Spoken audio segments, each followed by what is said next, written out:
Linkėjimai iš Vietnamo, Bon Matot miesto šiaurėje, kažkur tai 1,5–2 valandos kelio. Galvojat, iš kokios čia alksnių miško kalbu, čia kalbu iš kaučiukmedžio plantacijos. Tai ne visi turbūt žinot, kaip kaučiukas yra renkamas. Aš tai bent jau atsimenu, vaikystėje žaidžiau su kaučiuku. Tokiu tamsiu daiktu, bet niekada nežinau, kad jisai iš medžio yra gaunamas. O čia Vietname labai populiari yra ūkininkauti ir rinkti kaučiuką. Tai kaip atrodo visas reikalas, iškart parodau ir eisim toj pipirų plantaciją. Tai va, yra medis. Tai būtent kaučiukmedis. Nu, toks kone alksnis.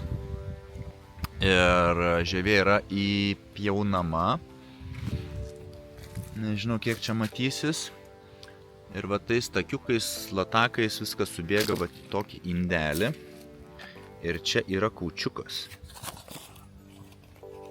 Va. Tai jisai būna tokios baltos spalvos, pienas. Ir vėliau jį dar kažkaip taip dirba, nežinau šito dalyko, bet žodžiu esmė, kad iš viso medžio gaunama. Bet naudoja dar padangų gamybai, pavyzdžiui, dėl viso elastingumo. Tai kartu su naftos produktu, ten kokį važiuojat su mašina dabar ir galvojat, kad geros padangos tokio sukibimą duoda, tai žinokit, kad ten yra kaučiuko. Nu, nebent jau labai ten prastos kokybės, bet dažniausiai vis tiek deda. Tai va, tai einam į ekologišką ūkį. Ta pati problema su pesticidais ir visais dalykais irgi negali purkšti, dėl to, sakė, yra dabar kaip tik nemažai numirusių pipirų daigų. Vadina jie greita mirtim, tai labai greitai pasigauna kokį virusą, žodžiu, pesticidų nenaudoja. Kenkėjų kontroliai gali čia nebent strindžalę kokią auginti, kuri šiek tiek atbaido visokius interesantus.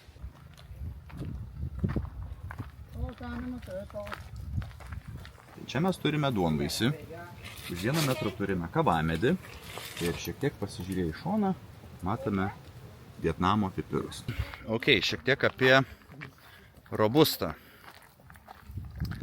Visi ieško arabikos, aišku, yra kai kurie ieško ir robustos mišinio. Tai reiškia, bazė pagrindinė yra arabika, su šiek tiek robustos. Tai su robusta yra tas pats. Jeigu yra pigiausia robusta, turinti mažiausią kokybinį laipsnį, jos irgi yra tokios tarsi graduojamos, pavadinkim taip. Na, tai aišku, ir tie skoniai ten būna labai įvairūs ir taip toliau ir panašiai. Bet ką duoda robusta? Tai pirmiausia, robusta turi 1,5 karto iki 2 kartų daugiau kofeino. Tai visi espreso mylėtojai dažnai renkasi būtent mišinius su robusta, tai tam būna arabika 80, plus robustas 20, 30, 40, 50 ir panašiai. Tai jeigu tau patinka kava, kuri yra intensyvi, turi tvirtą putą, tai robusta yra būtent tas elementas, kuris yra būtinas kavai, kad suformuoti tą tokią tankę, gražią putą. Visokie baristos labai mėgsta mišinius su robusta, nes tada gali kurti meno kūrinius. Aš, pavyzdžiui, irgi nespjaunu į mišinius geros arabikos su robusta. Tiesiog kava yra intensyvesnė, mėgstu espresą, sakykime, mane, tai visai gražiai sužaidžia. Bet vėlgi kokią kombinaciją ir kokį mišinį kursi. Kitas dalykas, vien tik robusta, tai sunku būtų išspausti kažką padoraus. Vietnamas augina labai daug robustos, pagrindas yra robusta, yra daugiausiai robustas eksportuojanti šalis. Robusta, kaip minėjau prieš tai, yra labai atspari įvairiems virusams, jinai originaliai tokia laukinė buvo ir tiesiog paprasta auginti, didžiulius derlius duoda. čia tą progą atėjus aš parodyčiau, kaip atrodo pačios uogos, bet va, tik tai baigia žydėti kai kurie medeliai. Tai neparodysiu, bet kad įsivaizduoti, tai čia tiesiog būtų kuokštai tokie uogų. Kitoj kelionė gal pavyks. Tai va, tai su robusta yra tik tai galbūt neišmanimas. Vienas dalykas, tai būna, kad sako, o Dieve, tik ne robusta. Tai tiesiog yra nesusipratimas arba netinkamas mišinys, netinkamas balansas ir panašiai. Ekonomika. Tai visgi visiems laikam išsiaiškinkim, dėl ko tos kavos kainos šokinėja. Ne tik kavos ir kitų produktų, ir čia buvo irgi daug diskusijų dėl klimato Vietname, manipulacijų biržose, Kinija ir panašus dalykai, kurie daro didžiulį įtaką kainams. Tai šiek tiek vakar turėjau ilgesnę diskusiją ir taip stengiausi detaliau paklausinėti, kas čia vyksta. Tai iš tikrųjų Kinija dabar turi tam tikrų ribojimų, akcizų ir panašiai prekiauti su Amerika. Yra aišku ribojamas ir įvairias investicijos, dėl to čia masiškai tiesiog perka žemės, perka plantacijas, investuoja taip kaip gali, kas nutiko su kava ir su pipirais. Tai Vany ką tik paaiškino, kad tiesiog per naktį žmonės tapo turtingi. Klimato momentas yra, bet daug didesnis buvo būtent tas influence, įtaka Kinijos manipulacijų biržose, išlaikyti tam tikrą kontrolę, bet iš principo visiškai toksai neapčiuopiamas dalykas yra manipulacija biržose, kas per naktį pakeitė kainas. Ir Kinija turi didžiulę įtaką, tiek perkamąją galią, tai čia jie irgi gyvena tokiam pakankamai dideliam burbule. Ekonomiškai jiems čia padeda, bet lygiai taip pat didina priklausomybę. Ir vis tiek jie bando aišku sureguliuoti, kad tos priklausomybės nebūtų per daug. Tai va, tai mes šiaip gyvenam didžiuliam burbule Europai. Ir nežinau kaip tas, kad žiūrit įsivaizduot Vietnamą, tai reikėtų įsivaizduoti kaip Šveicariją. Ir aš dabar buvau Bon Matot mieste, kuris yra 8 pagal tokį ekonominį išsivystymą. Nu, tai neturiu aš čia komentarų. Viskas atrodo labai gerai, kainos yra mažos, bet atrodo, kad visi labai gerai gyvena. O Ho Chi Minis bus netrukus, tai yra pirmas miestas pagal GDP, pagal visą ekonominį variklį, pajamas ir panašiai. Tai bus įdomu pasižiūrėti, kiek ten to kontrasto yra tarp turtingų ir neturtingų. Čia nepasirodė, kad tas kontrastas yra labai didelis. Taip, bet jeigu reikia natūralaus šešėlio, tai nusiskini žolę ir keliauji nuo kalno. Tai va, kaip viskas auga Vietname labai dažnai. Tai kas čia vyksta, kas čia per gėlės?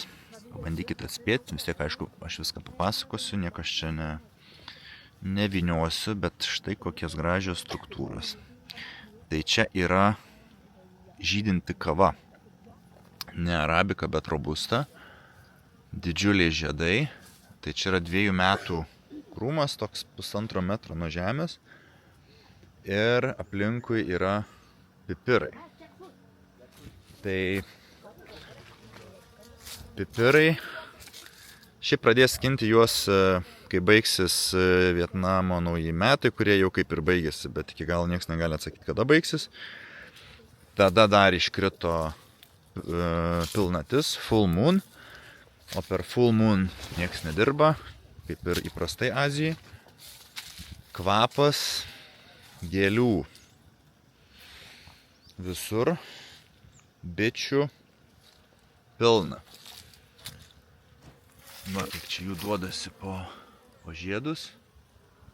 Visos dirba užsiėmusios. Nežinau, ar girdisi, bet aš tikiuosi, kad jos čia nenusteikusios blogai, bet ir nesistengsiu suerzinti. Su pipirais. Atrodo labai gražiai viskas, bet kai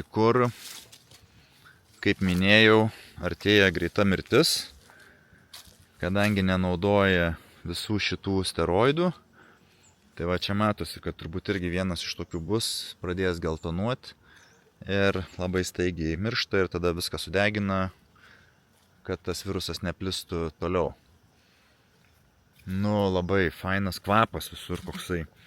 Aišku, kas dar įdomu yra, tai pavyzdžiui, čia yra, ne citrinžolė, bet labai panaši, bet iš principo galima panaudoti edukacijai, tai atbaidyti įvairius, žodžiu, interesantus, kurie ėda lapus arba kažkaip kitaip griaužia ir panašiai, augina citrinžolės įprastai. Kambodžai tą patį daro, tai puikus antiseptikas. Tai nežinau, namuose jeigu uodai puola, galite pabandyti irgi pasodinti citrinžolės, žiemą neišgyvens, bet vasaros sezonui padės. Aišku, vienas dalykas, ką mes gal pamirštam, kad labai daug rankų darbo. Tai, pavyzdžiui, šitą visą medį, ne medį, vijoklį. Reikės va taip kiekvieną šakelę nuskinti, surinkti. Aš nežinau, kiek čia yra šimtų tų šakelių, bet niekaip kitaip. Čia nelyvogės, kad koks traktorius paimtų ir nupurtytų viską. Taip lengvai jie nekrenta, viskas rankomis. Džiovina čia 3 dienas, pavyzdžiui, Indijai džiovina tik 2 dienas po 4 valandas, bet galbūt karštis didesnis. Kaučiukmedžius taip pat naudoja kaip tokį pagrindą pipirams lipti. Dažnai jos nukerta tiesiog tokiam aukštį, kokiam yra patogu. O čia va toks vienas iš pavyzdžių. Tiesiog medį nukerta kažkurioje vietoje ir pipiras po to užlips ir tiek žinių. Bet Vietname šiaip pakankamai paplitęs reikalas yra būtent naudoti tokias betoninės struktūras. Didesnės, mažesnės, platesnės, siauresnės. Tai ypatingai toks greitas būdas ir pigus turbūt pagelbėti pipirui lipti aukštyn ir taip tiesiog labiau išnaudoti patį plotą. Tai kas yra su šita visa struktūra? Labai įdomus dalykas. Tai pipirus savaime suprantama išdžiovins. Tikriausiai čia šitame ūkyje nelauks, kol jie paraudonuos. Kiek čia matosi.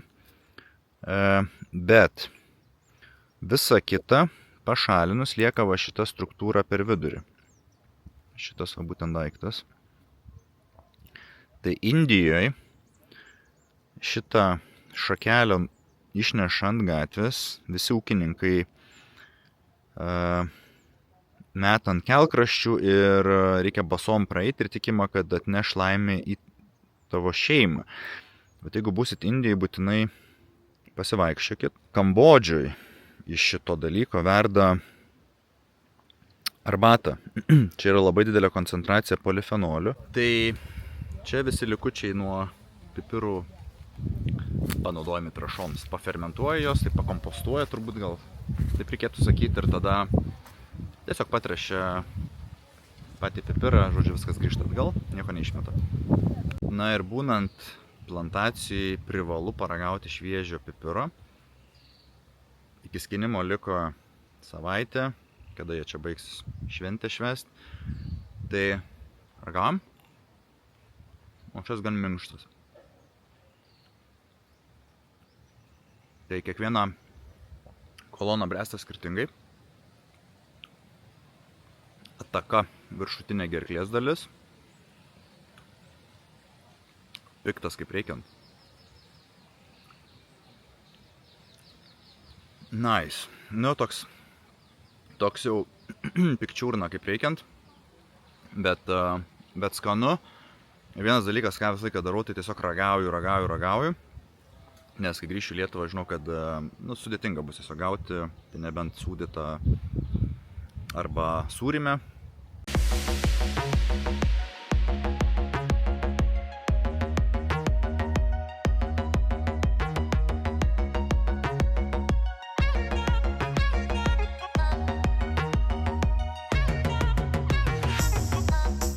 so young, playing around in the backyard. Didn't know love, but we were getting closer. We were so bright, fooling around in the sunlight. For a moment, felt like we're floating. It's easy as 1, 2, 3 to start a on a fire. Can't get me underneath the sheets. Oh. Easy as 1, 2, 3 to start a on a fire. Can't get me underneath the sheets. Oh.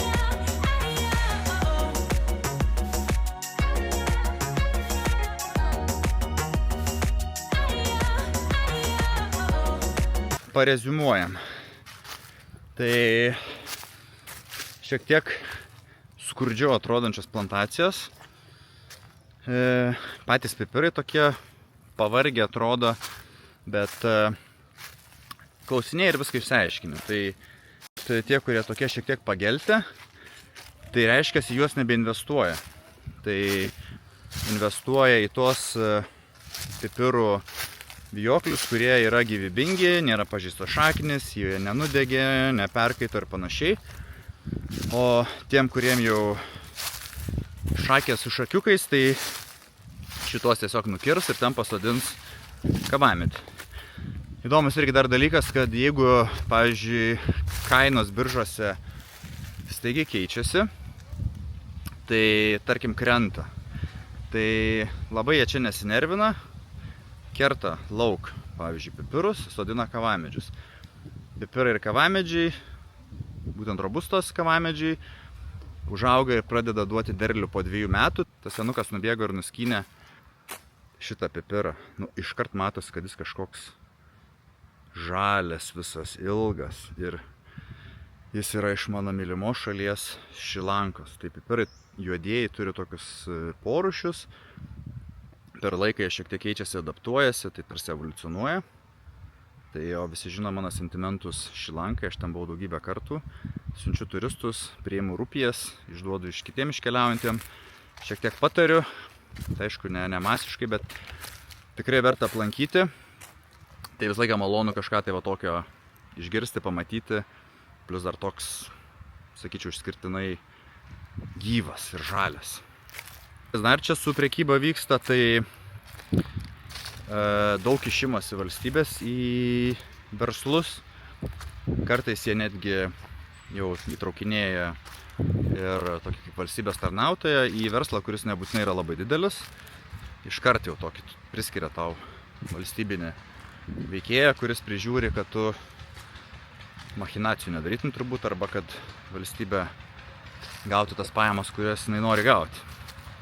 Ar vertėtų važiuoti į šitą regioną, garsų pipirais, pamatyti taip, vienas dalykas, geriau supranti tada, kaip patį požiūrį, kiek čia kultūriškai tai yra svarbu. Tai pipiras tikrai neužima tokios pagrindinės dalies, bet jisai vis tiek yra svarbus, bet tuo mačiu toks ir pragmatiškas reikalas. Nesiseka tam pipirui, iškertam, rinka sureagavo, jie ten labai nelaukia. Kinija perka viską juodai. Aš tikiuosi, YouTube'as neužbanins šito video. Pagalvosiu, kad aš kažką stumiu, bet kadangi perka juodai, tai verta tikrai užmėgšti tokius šiltesnius ryšius su apsikabinimais ir vizitais į namus ir į ofisus, tam, kad būti tikriem, kad mums pavyks gauti to pipiro, nes šiek tiek dabar trukinėja tas tiekimas, būtent tos kokybės. Tai va, sėdam mašiną ir lekiam į miestą.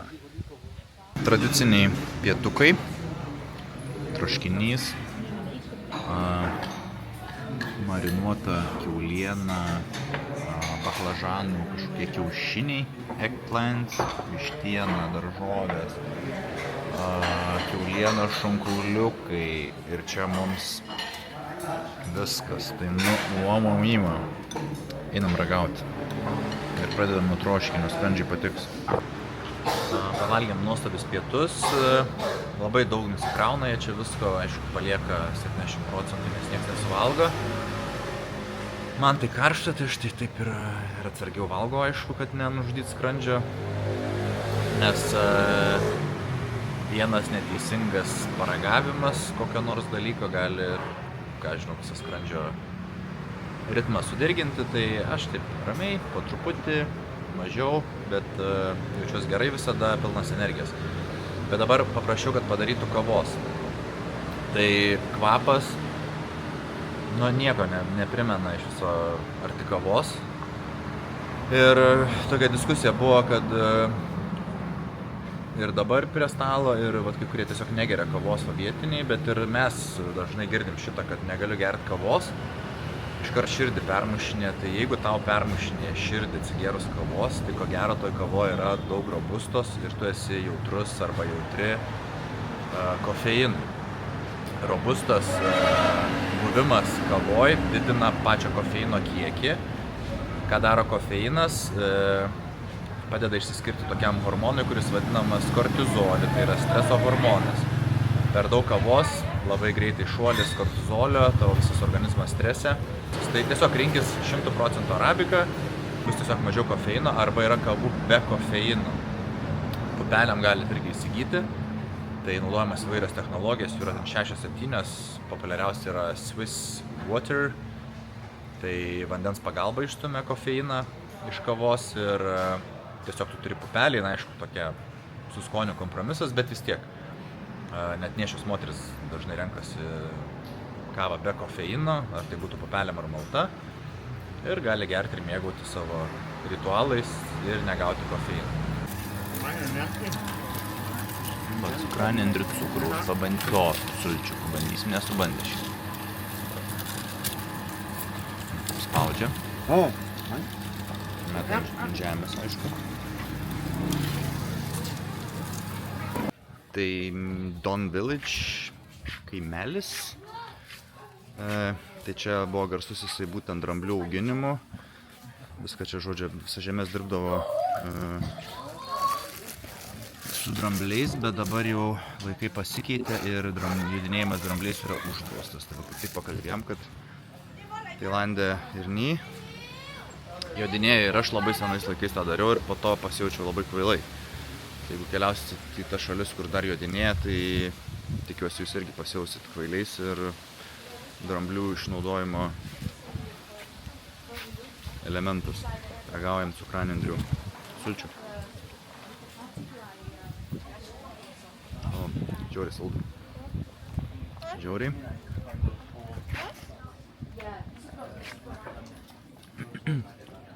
Saldu, bet turi tokio kaip vaisių kažkokių skonio. Gal link ananasų irgi.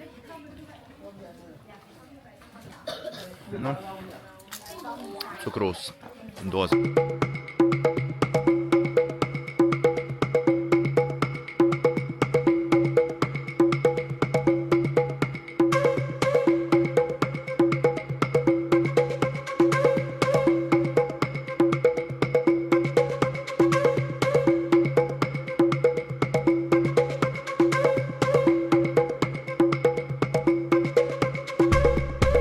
Gražiai atrodo čia viskas, medžių priaugę.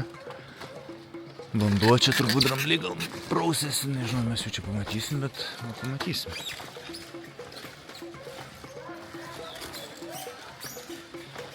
Kiek šaknų visokių medžių susipynė.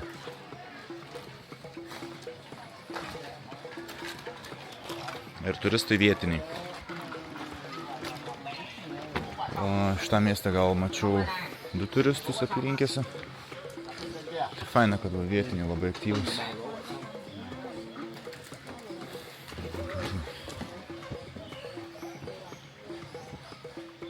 Iš bambuko. Takai.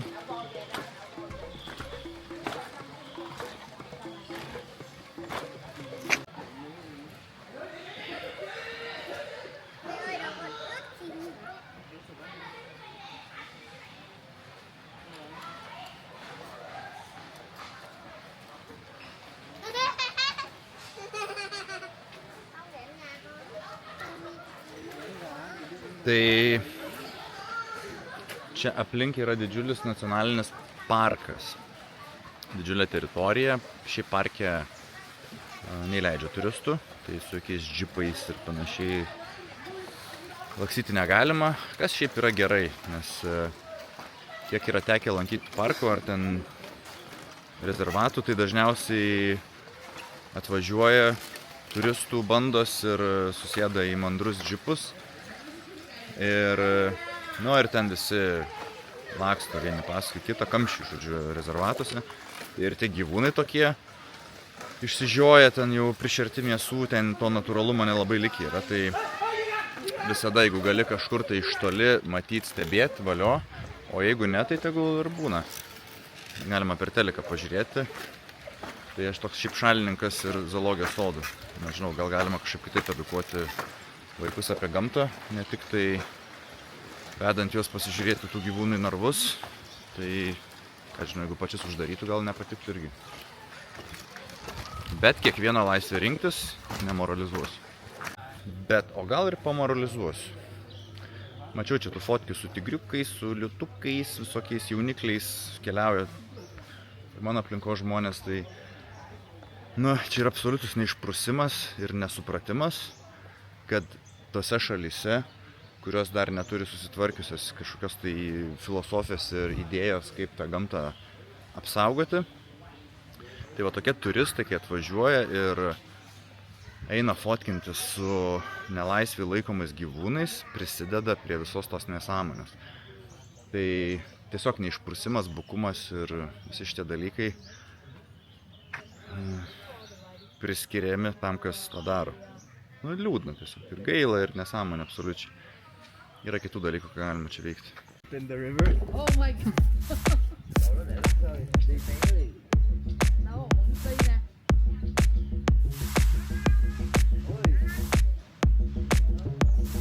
Oh wow. Oh my god. No way back. Somebody's ending up in the river. Oh no. Mother, you still have the swim jacket. Get up. I think he's a pretty good swimmer. Yeah. Is he a good swimmer? Okay. No.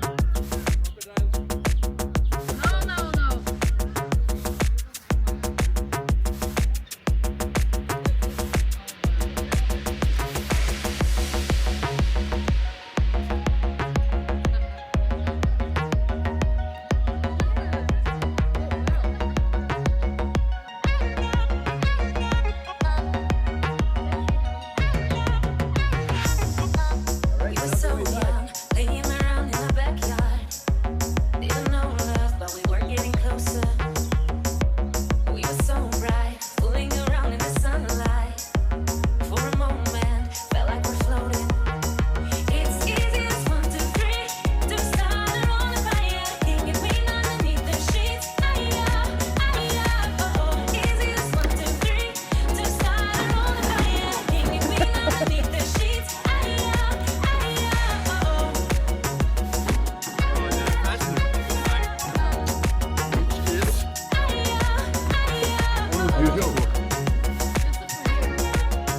Turiu pasiekėją, va. Thôi đứng đây. Žiūrėsim, kaip jam seksis. Nó biết bơi mà nó đâu có sợ đâu. Nước rồi sao? Mình ra kia lên. Thôi đừng đây. Lên giang. Nu, žiūrim. Aha.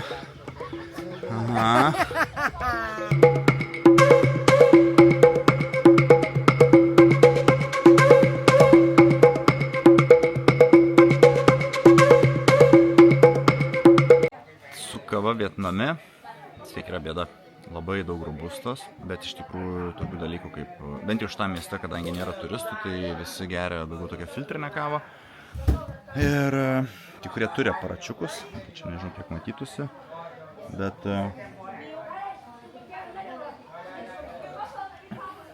nu, dažniausiai tragiškai. Šita dar pusė velnio. Nors ant Google žemėlapį rodė labai daug kavinių. Visiškai skiriasi kavos gerimo kultūra. Mes labai aiškiai žinom kapučinas ir panašiai.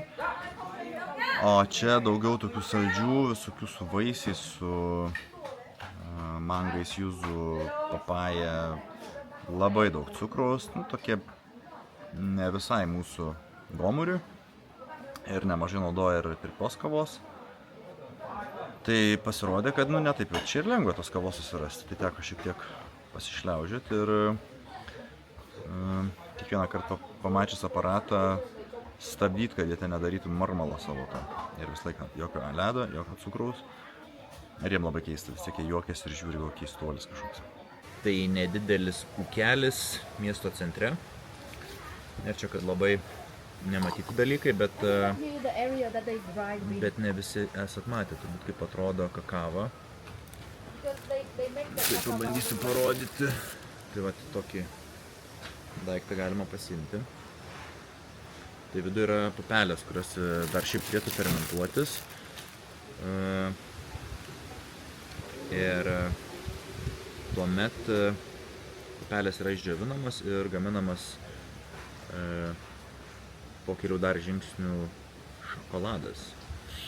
Tai galim paragauti. Šiaip čia toks dalykas for fun. Kas neragavo, tai tokia pupelė yra saldžiarūgštė. Šiaip labai skani. Bet tas glitimas aplinkui. Nežinau, kaip čia matosi. Kaip viskas atrodo. Tokios struktūrėlės. Tai pabandysiu parsivežti. Paprastai va tas kiautas visas išdžiūna. Pasidaro labai plonas ir tvirtas, galima kažkokie indelį pasidaryti. O pupelės tai nevalgom, į sodą išmesti. Tai va, tai paskui jas paskrudina ir padaro arba kakavos miltelius, arba kakavos masę ir ją pardavinėja. Toks paprastas dalykas. O su kiautais, tai vienam Indijos ūkį buvau pavasarį, tai būtent karvę šalia augina ir ten sušeria karvėms, labai mėgsta, nes čia labai daug skaidulų visokių. Eat the meat of this one. They make the like yogurt? No, not that. Like fruit. Oh, from that sticky thing, yeah. Yeah. Gerai. Sour. So Can I try? you can try this one. Sweet and sour. But that's something else. Okay. Milk? Coconut milk? No? No, it's just this one. It's itself. just purely this. Yes, pure. Is it beneficial in a way? Maybe a lot of nutrients or something. Need to ask them. really good. Yeah. Tai kodėl negalima parsivežti Tại vì là em thấy là có những cái Kakavos khi nó į xong Lietuvą. vàng thì nó chín. Tại vì Có những cái thì cái per màu này 2-3 dienas pradeda như chị viskas làm hàng ngày á, fermentuotis. chị nhìn chị có thể phân biệt nó là giống cây như nào nhưng mà Ir chị không pelyti. biết tên. Tai lagamine Không có dành 3 tên của marvytės. Nhưng mà Parsivežti chị nhìn galima, ra là bet chị có thể biết nieko được trong bên panašaus, trong ką aš hạt là dabar như nào. rodžiu, ragavau. cái này giống khác. Kakavos vynas.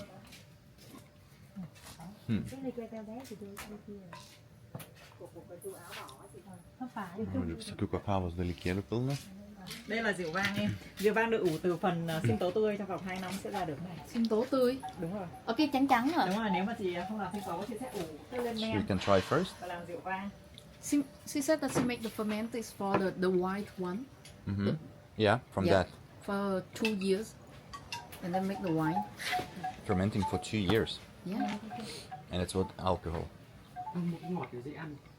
Kaip atrodo kakavos plantacijos, bet nu šitų tai čia jau visi matę esam ir taip toliau, tai nieko labai įdomaus, bet kas yra unikalu Vietname, kad jie ant medžių augina alų, tai vat galima matyti kaip auga natūralioje aplinkoje ir kaip gaminamas alus. Tai jisai tiesiog vat per šaknis ir per šakas, labai panašiai kaip ir kakavos, renka visą gėrį ir supakuoja. Aišku, tuo pačiu ir šiek tiek Pepsi užaugina, šito šiek tiek mažiau. Vienas medis vidutiniškai gali užauginti apie 5 skardinės alaus. Ir dabar kaip tik yra sezonas, tai reiškia, skardinės pradeda kristi ant žemės ir jas galima susirinkti ir tiesiog vartoti. Tai va, tokia labai unikali vieta. Matot, kaip auga kakavos. Va šitaip. Ir vat matom, kaip gaminamas alus.